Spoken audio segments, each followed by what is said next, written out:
as we reach the year 2035, adults age 50 and older will make up nearly 70% of adults living with HIV. So we're certainly going to be taking care of older adults with HIV.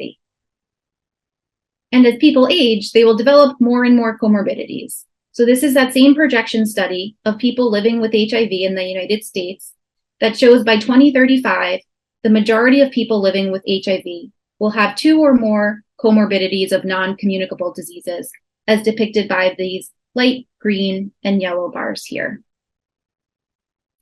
And though this is an older article, I like how it highlights the history and change in HIV care over time.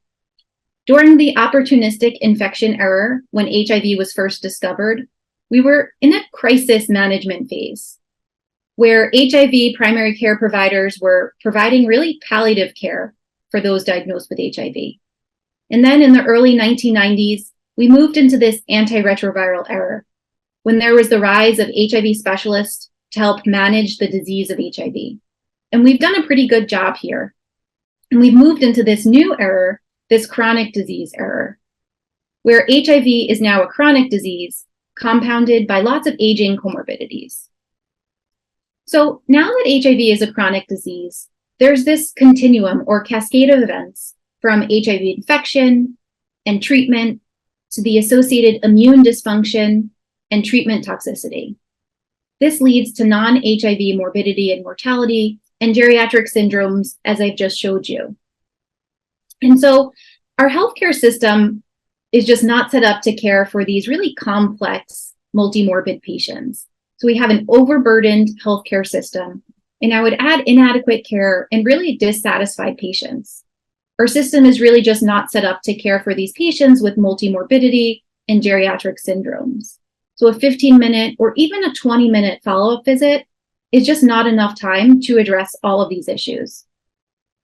And I saw this article a few months ago that if a primary care provider were to adhere to guideline-directed medical care for their patients, it would require them greater than 24 hours per day. It's just not possible. And so my hope is that geriatric care can step in here and really help to mitigate this burden for primary care providers and improve not just quality of care, but quality of life for older adults with HIV. And I showed you this slide before highlighting the distinct errors of HIV care. And I'm not quite sure we're still in this chronic disease era here. I think we're now in an aging era. And in addition to primary care, we need to add geriatric care into this era. And I don't think this is new thinking.